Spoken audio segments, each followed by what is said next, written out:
Tout de suite, 2 documentaires dévoilent les dessous de l'ascension de Silvio Berlusconi.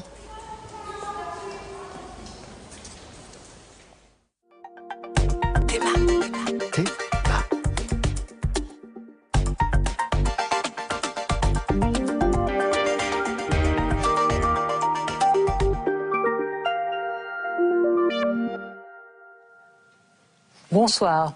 Les peuples ont-ils les hommes politiques qu'ils méritent? Ce pourrait être un sujet de philo du bac. C'est en tout cas une vaste question à laquelle il est bien compliqué de répondre, surtout en démocratie, où ces politiques sont choisis par ces mêmes peuples. Et c'est sur l'Italie, l'une de ces plus anciennes démocraties, que je vous propose de nous pencher dans la thématique de ce soir. Au pas sur l'Italie de la Rome antique, celle qui a précisément contribué à faire exister cette démocratie, mais sur l'Italie d'aujourd'hui, celle de Berlusconi, de ses frasques, de ses lois sur mesure et de ses amitiés douteuses. Alors on le sait, en décembre dernier, le président du Conseil a une fois encore et contre toute attente sauvé sa tête. On le sait aussi, les scandales s'accumulent autour de ce cavaliere, suspecté de payer de plus en plus souvent de très très jeunes filles pour qu'elles lui accordent leur faveur. Mais on le sait encore, Berlusconi, quelle que soit l'énormité des scandales révélés, se maintient au pouvoir, jusqu'à maintenant en tout cas. Il se maintient au pouvoir malgré un récent sondage qui prouverait qu'un Italien sur 2 souhaite qu'il démissionne et malgré la levée partielle de son immunité judiciaire par la Cour constitutionnelle. Dans le deuxième film de cette soirée, nous essaierons donc de comprendre pourquoi ces électeurs, malgré tout ça, continuent de voter pour lui. Mais d'abord, je vous propose, à travers le film qui suit, d'essayer de décortiquer le système Berlusconi. Un système où les lois sont faites pour le protéger, un système où tout le pouvoir médiatique est entre ses mains, un système surtout où se profile l'ombre portée de la mafia et de la fameuse loge P2. Le dossier Berlusconi, c'est un film signé Maria Rosa Bobbi et Michael Bus. À tout à l'heure.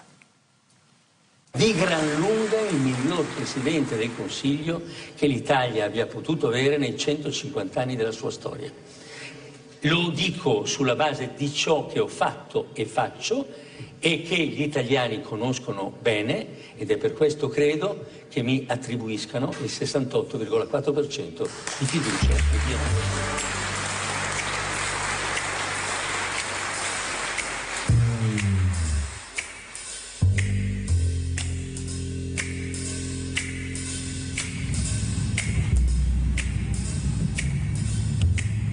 Juin 2010.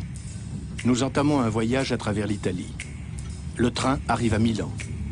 À la une des journaux italiens, les multiples affaires Berlusconi et les démêlés du président du Conseil avec la justice.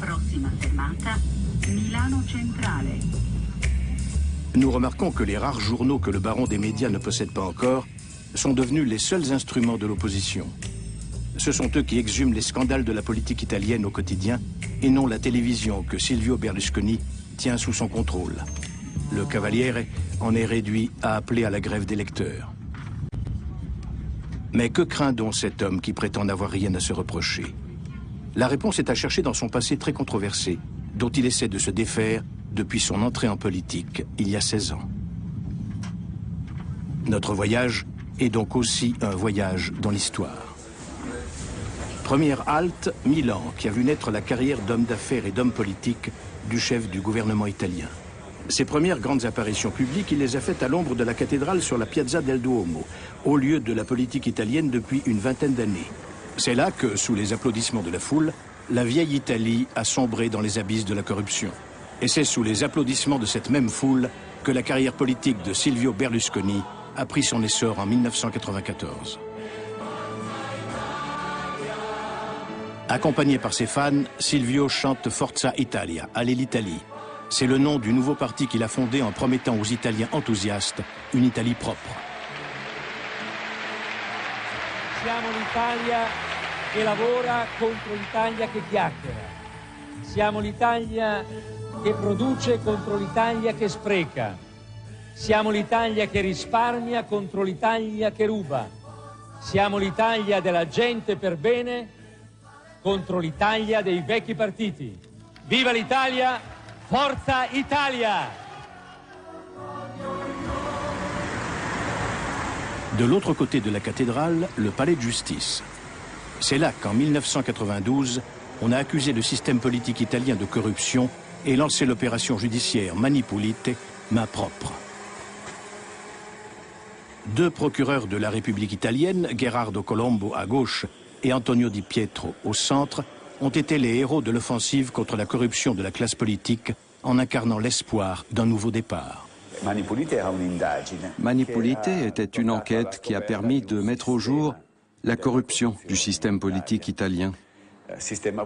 Je dis système car la corruption entachait très souvent les rapports entre l'administration publique et les entreprises, ou entre l'administration publique et les citoyens.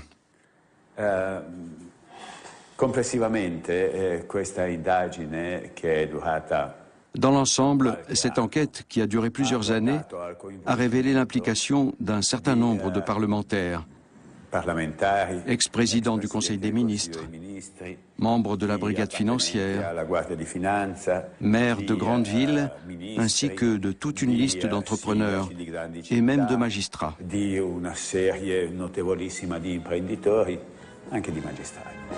Silvio Berlusconi réussit à passer entre les mailles du filet de Mani Pulite et en mai 1994, il accède à la fonction de président du Conseil. Giuro di essere fedele alla Repubblica, di osservare lealmente la Costituzione e le leggi e di esercitare le mie funzioni nell'interesse esclusivo della nazione. À peine en poste, il crée un nouveau style. Partout, il se fait accompagner par son caméraman personnel. Ce dernier a d'ailleurs filmé ces séquences qui ont été diffusées sur les 3 chaînes de télévision de Silvio Berlusconi. Cela permet au magnat des médias italiens de donner une image éclatante de son pouvoir. Un pouvoir unique en Europe.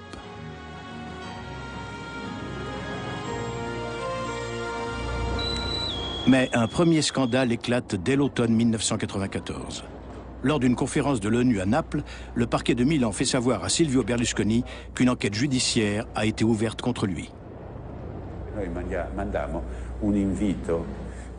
Nous l'avons invité à comparaître afin qu'il vienne répondre de certains actes de corruption vis-à-vis desquels nous pensions avoir rassemblé assez d'éléments à charge.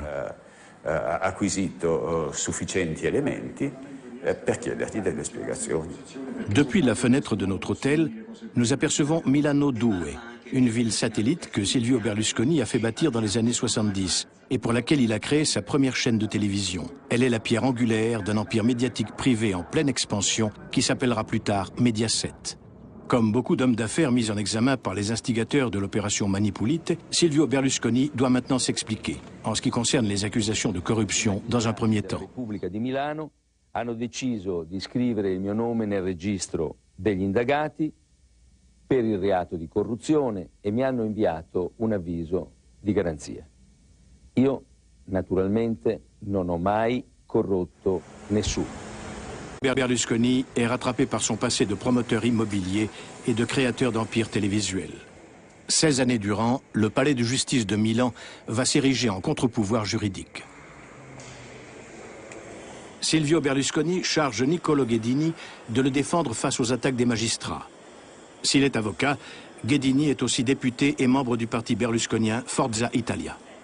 Entre autres adversaires, il devra ferrailler avec Gherardo Colombo. Niccolo Ghedini développe une stratégie hautement efficace. Il fait traîner les procès en longueur sous prétexte de vice de forme jusqu'à obtenir un non-lieu pour prescription. Grâce à cette méthode, il met fin à toute une série de procès pour corruption et falsification de bilan intentés contre un Silvio Berlusconi presque toujours absent. À cette audience-là, par exemple, c'est la présentation d'un certificat de maladie d'un autre avocat de la défense qui entraîne la levée prématurée de l'audience. Encore une semaine de gagné. Quand cette tactique ne marche pas, Maître Ghedini enlève sa robe et rédige une loi sur mesure visant à protéger Silvio Berlusconi lors de futures procédures judiciaires. 36 lois ad personam ont ainsi été édictées en 16 ans. Toutefois, en février 2009, survient un événement imprévu. David Mills, l'avocat britannique de Silvio Berlusconi, est condamné à 4 ans et demi de prison pour corruption. Il avait accepté $600 000 de son client en échange de faux témoignages. Il legale inglese aveva in un primo momento ammesso di aver ricevuto $600.000 dal gruppo Fininvest per dire il falso nei processi in cui era coinvolto Silvio Berlusconi. Certes, cette affaire-là est aussi classée pour prescription par la Cour de cassation en février 2010. Mais le parquet établit expressément que le Cavaliere a payé David Mills pour qu'il livre ce faux témoignage. Silvio Berlusconi se lance alors dans une entreprise de fustigation des magistrats. Per testimoniare il falso in 2 processi nel 98, quello alla Guardia di Finanza e il processo Oliverian. A fargli avere il denaro. Nous voici à présent à Rome. En première page du quotidien La Repubblica, on peut lire que le 29 juin 2010, le bras droit de Silvio Berlusconi, Marcello Dell'Utri, a été condamné en appel à 7 ans de prison pour concours externe en association mafieuse. Silvio Berlusconi n'est pas accusé dans cette affaire, pourtant il n'y est pas non plus tout à fait étranger. Sinon, pourquoi s'emploierait-il à défendre Marcello Dell'Utri depuis tant d'années en vantant haut et fort ses mérites? Non so quanti anni, si fa un processo a Marcello Dell'Utri. E allora si vuole recuperare alla società un signore che è stato qualcuno che ha fondato delle associazioni per i giovani, la Bacigalupo, che è stato membro dell'Opus Dei, che è stato un dirigente eccezionale in un'impresa che da niente è diventata grande come Mediaset, che ha fondato un'associazione, un partito politico che ha come religione la libertà, che ancora dentro questo partito, come lui oggi ha confermato, suscita l'entusiasmo, la passione di tanti giovani per quel principio straordinario che è la libertà, e lui deve essere qualcuno da recuperare alla società. Leo Luca Orlando, sénateur et ex-maire de Palerme, peint de son côté un tableau bien différent de l'intéressé. Marcello Dell'Utri a joué un rôle important dans la naissance de Forza Italia. C'est un sénateur et ami intime de Silvio Berlusconi. Et il a été condamné pour des crimes mafieux gravissimes. Son histoire personnelle, indépendamment de sa condamnation pénale, illustre bien le déplacement du sud vers le nord du pays des personnes opérant au sein de la mafia.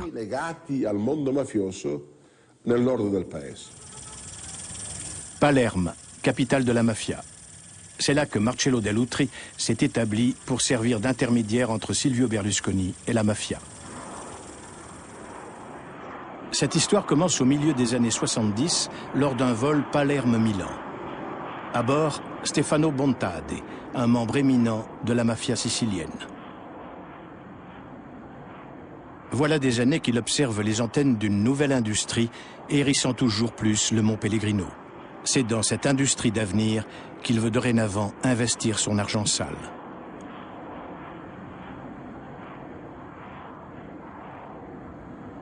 Il a rendez-vous à Milan avec Marcello Dell'Utri. Le temps pour Stefano Bontade d'atterrir et les deux hommes se rencontrent. C'est ainsi que le financier palermitain Filippo Alberto Rapisarda rapporte les faits au procès de Marcello Dell'Utri. Il était présent, dit-il, lorsque le chef mafieux a remis l'argent à l'accusé pour l'investir dans l'empire télévisuel de Berlusconi.